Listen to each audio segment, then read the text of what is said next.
Bụng này phải ra lấy mà pa bụng này mới gari kham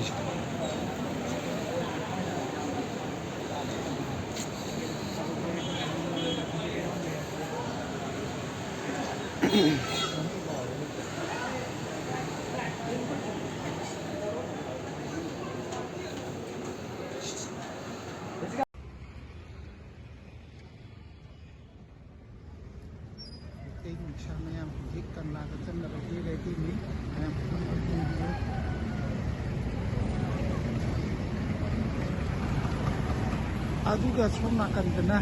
DGP room office ki side bandana police mi amna thalaga kanna sangba yaro type ka noi ticket ke ni am sa khajal laga thamkhre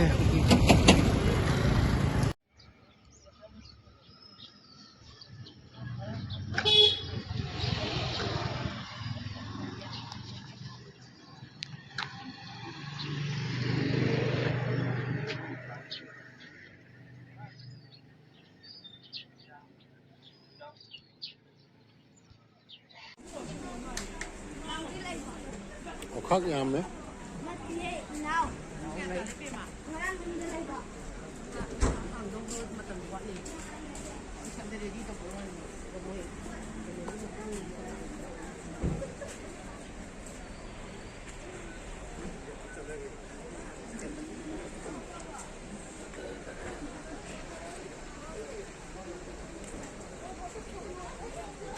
cái sao bắt đó chứ tapi jam rồi đấy.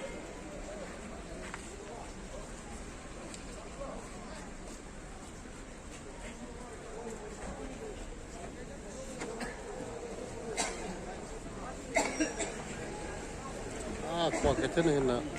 tapi jam rồi.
Pariang sida hujia khuna uri se Arambay Tengol gi gari singni masida ikhona Arambay Tengol dagi tamjaningai oiba amadi yamna lemjaningai oiba thawgalon khangba amakha haijaba taragadi yamlaba Arambay gi gari singase phana yamlaba su single line amakhaktang da lakpa oina uri aduga kanagumba emergency gi damakta thabak lakpa athu kai gi lakpa singi damakta ahan bagi first lane asi gari amata changdana mayam gi public ki chathok chachin gi damakta khaglaga thamli Masi Arambay Tengol gi yamna ikhona thagatningai oiba yamna lemjaningai oiba thong amani haina khanjai Arambay gi gari singsi phanyamna yamlabasu yamna len pilap kansinduna mayam gi achat awong da akaiba amatta piba ude first lane amasung third lane asi traffic diversion gi damakta su third lane asi hanganduna thamli aduga yamna maru oriba first lane si emergency gi athu kai gi chathok sasin gi damakta hanganduna thamli masimak Arambay bu yamna thagachaba phongdoksari ima leibak na Yaiphare Arambay Tengol na Yaiphare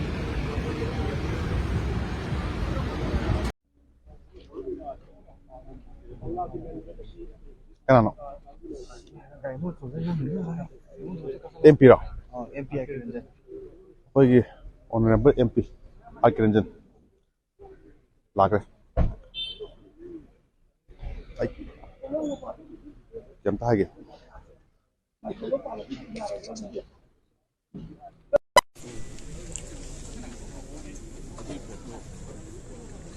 ꯇꯧꯔꯣꯏꯁꯦꯕ ꯀꯩꯅꯣꯝ ꯃꯤ ꯑꯁꯣꯝꯗ ꯆꯪꯕ ꯀꯥꯟꯗ ꯁꯣꯏꯔꯛꯀꯅꯦꯕ ꯂꯥꯏꯠꯇ ꯁꯣꯏꯕ ꯀꯥꯟꯗ ꯁꯣꯛꯀꯅꯤ ꯅꯪ camera ꯑꯩꯈꯣꯏ camera ꯑꯩ ꯄꯥꯏꯌꯦ ꯑꯩ ꯀꯦꯃꯦꯔꯥ ꯐꯣꯟ ꯄꯥꯏꯗ꯭ꯔꯤ ꯐꯣꯟꯗ ꯅꯨꯡꯉꯥꯏ ꯐꯣꯟꯗ ꯅꯨꯡꯉꯥꯏ ꯑꯗꯨꯗꯤ ꯀꯦꯃꯦꯔꯥꯗꯣ ꯀꯃꯥꯏꯅ ꯇꯧꯗꯣꯏꯅꯣ ꯇꯧꯗꯣꯏꯅꯣ ꯁꯤꯅꯦ ꯍꯥꯏꯅꯤꯡꯉꯤꯅ ꯑꯩ ꯄꯥꯏꯔꯦ